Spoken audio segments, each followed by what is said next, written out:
Assalamualaikum warahmatullahi wabarakatuh. Saya Tasya, mahasiswi dari Unisula. Ini pertama kalinya saya membuat podcast bersama rekan saya. Pada kali ini saya akan menghadirkan podcast mengenai utang. Langsung saja saya kenalkan rekan yang akan menjadi narasumber materi utang ini. Yang pertama ada Mas Wahyu Budi Prasetyo, mahasiswa lulusan salah satu PTN di Semarang yang sekarang bekerja di Semarang juga. Untuk Mas Wahyu, silahkan bisa memperkenalkan diri. Halo, salam kenal semuanya. Perkenalkan, nama saya Wahyu Prasetyo. Saya adalah mahasiswa Fakultas Ekonomi Universitas Sultan Agung Semarang. Salam kenal semuanya. Salam kenal Mas Wahyu. Nah, selanjutnya ada Mas Taruna Yuda Kurniawan yang juga mahasiswa lulusan salah satu PTN di Semarang dan juga sebagai rekan dari Mas Wahyu. Untuk Mas Taruna Yuda bisa memperkenalkan diri. Ya, terima kasih Mbak Tasya. Nama saya Taruna Yuda Kurniawan, bisa dipanggil Yuda. Saya juga mahasiswa dari Fakultas Ekonomi jurusan akuntansi S1 Akuntansi Universitas Sultan Agung Semarang. Halo semuanya. Halo Mas Yuda. Oke, kita lanjut aja ya ke materi. Ada beberapa pertanyaan yang bisa kita pertanyakan sama Mas Wahyu sama Mas Yuda sekalian. Iya. Ke pertanyaan-pertanyaan mengenai materi utang. Nah, ini kan kita bahas mengenai utang nih. Menurut Mas Wahyu sama Mas Yuda itu, utang itu maknanya apa sih? Mungkin bisa Mas Wahyu duluan yang menjawab. Utang merupakan kemungkinan pengorbanan masa depan atas suatu manfaat ekonomi yang muncul dari kewajiban. Dan pada saat ini, entitas tertentu untuk memindahkan aktiva atau menyediakan jasa kepada entitas lainnya di masa depan sebagai hasil dari transaksi atau kejadian di masa lampau. Gitu kalau menurut saya. Mungkin Mas Yuda bisa menambahi.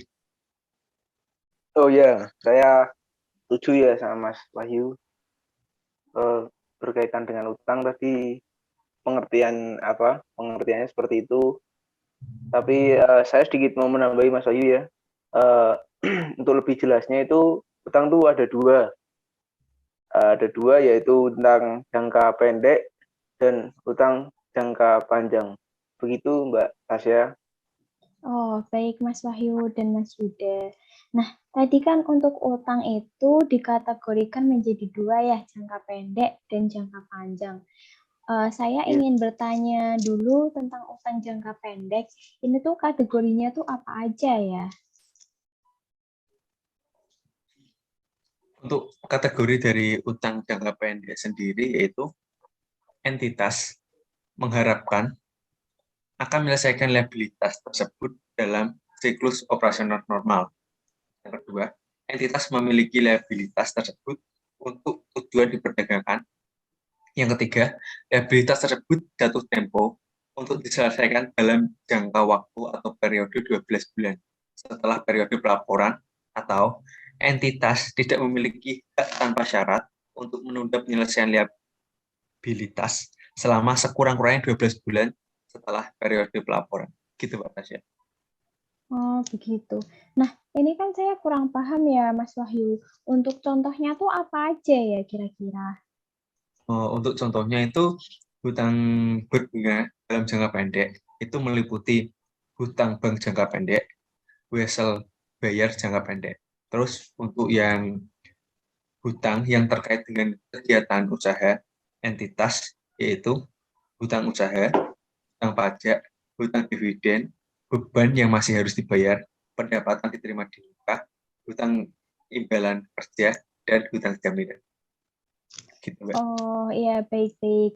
Di sini saya udah mulai paham sama utang jangka pendek ya. Nah, namun untuk utang jangka panjangnya sendiri, itu bagaimana ya kategorinya ya?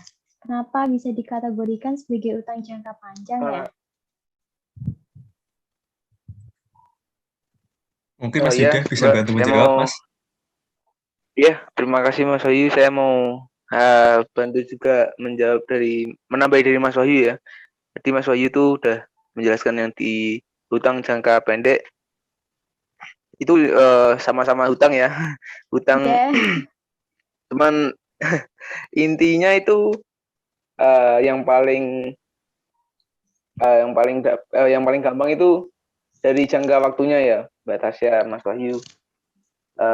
Untuk jangka waktunya sendiri, kalau yang pendek itu 12 bulan atau 1 tahun, bisa disebut 1 tahun operasional, 1 tahun berjalan umumnya dari Januari sampai Desember.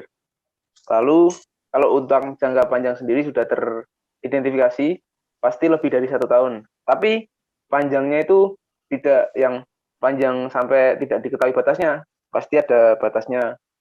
Setahu saya, untuk yang jangka panjang itu 1 tahun sampai 5 tahun operasional. Jadi mungkin mungkin bisa lebih dari itu, tapi setahu saya 1 sampai 5 tahun masa operasional.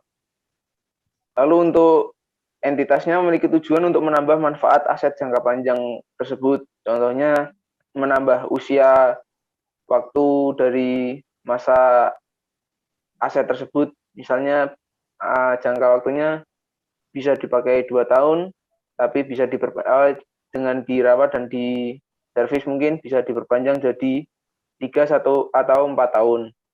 Lalu yang keempat, utang tersebut jatuh tempo untuk diselesaikan dalam jangka waktu lebih dari 12 bulan atau 1 tahun setelah periode pelaporan keuangan.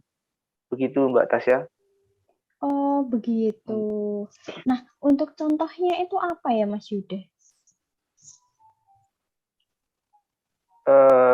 Untuk contohnya ya ada beberapa Mbak Tasya. Contohnya seperti ada hutang obligasi. Obligasi itu bisa dikeluarkan juga oleh pemerintah, lalu wesel bayar, lalu hutang sewa, atau lalu ada liabilitas pensiun dan pajak tangguhan. Begitu Mbak Tasya. Oh, baik. Jadi sampai sini saya mulai paham ya untuk pengklasifikasiannya dari utang jangka pendek maupun utang jangka panjang. Nah, ini kan berkaitan dengan utang, ini kan pasti ada pencatatan ya, Pak ya. Ya, Mas ya. Nah, ini bagaimana pengakuan dari utang ini secara penjurnalannya maupun persyaratannya, itu bagaimana ya? Mungkin Mas Wahyu bisa dibantu? Untuk utang sendiri biasanya mencakup persyaratan pembayaran, jangka waktu pinjaman, dan bunga pinjaman yang dibebankan. Namun khusus untuk utang wesel disertai surat perjanjian tertulis yang berisi kesepakatan bersama. Gitu, Mbak. Baik. Untuk Mas Yuda, mungkin ada tambahan? Ya, tadi dari Mas Wahyu itu pencatatan atau pengakuannya sudah saya setuju ya. Terus untuk tambahan dari saya cuman kalau misal ada hutang untuk pembelian persediaan, seperti contohnya tuh persediaan bahan baku untuk produksi. Nah itu untuk jurnalnya itu persediaan kepada hutang usaha, begitu Mbak Tasya. Lalu untuk nominalnya dicatat sejumlah hutang yang telah disepakati. Misal ya persediaan yang diberi 7 juta ya dicatat 7 juta. Jadi persediaan pada utang usaha sebesar 7 juta rupiah. Begitu Mbak Tasya. Oh, iya. Di sini saya mulai paham ya, Mas, untuk pengakuannya. Nah, kalau ada pengakuan, kalau ada perolehan utang, pasti kan ada pelunasan ya. Nah, kalau pelunasan ini bagaimana ya? Pelunasan dari hutang ini? Oh iya benar Mbak Tasya. Kalau ada pelunasan dari pembelian persediaan untuk jurnalnya yaitu kas pada utang usaha. Ya. Apabila ada perjanjian potongan pembelian ya seperti yang ada persyaratan seperti 5/10 N/30 begitu Mbak. Jadi saya jelaskan sedikit ya, mungkin Mbak Tasya sudah tahu dan teman-teman semua itu akan 5/10 N/30 itu lebih jelasnya akan mendapatkan potongan 5% jika melakukan pembayaran 10 hari setelah transaksi pertama. Lalu maksimal pembayaran 30 hari. Jika lebih dari 30 hari mungkin bisa dikenakan denda sesuai perjanjian dan persyaratannya. Itu Mbak. Lalu untuk maka jumlah kas pada utang usaha dan potongan pembelian dengan perhitungan potongan pembelian yaitu jumlah hutang dikali persentase pada perjanjian awal. Begitu Mbak Tasya. Oh, baik-baik. Berarti nanti kasnya yang dibayarkan itu dari hutang dikurangi potongan pembelian ya, Mas, ya? Gitu ya? Iya, iya. Benar, Mbak. Kalau dapat potongan pembelian sesuai perjanjian, gitu, Mbak. Oh, baik. Untuk Mas Yuda dan Mas Wahyu, terima kasih atas penyampaiannya untuk materi utang ini.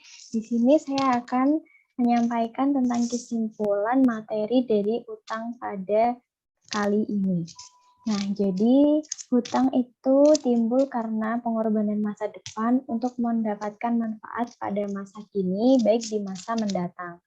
Utang dibagi menjadi dua, yaitu utang jangka pendek dan utang jangka panjang. Pembedanya dari utang jangka panjang dan utang jangka pendek itu sendiri, yaitu pada masa pelunasan dari hutang dan manfaat yang diperoleh dari timbulnya hutang tersebut. Maksudnya di sini masa manfaat ya. Nah, sekian dari saya. Terima kasih untuk Mas Yuda dan Mas Wahyu yang sudah mau menjadi narasumber dan sudah mau meluangkan waktunya hari ini pada podcast pertama kali saya yang saya bikin. Nah, apabila ada saran atau pertanyaan bisa komen di video ini. Terima kasih. Sampai bertemu kembali. Terima kasih. Terima kasih. Sampai Mbak jumpa. Tasya. Sampai jumpa.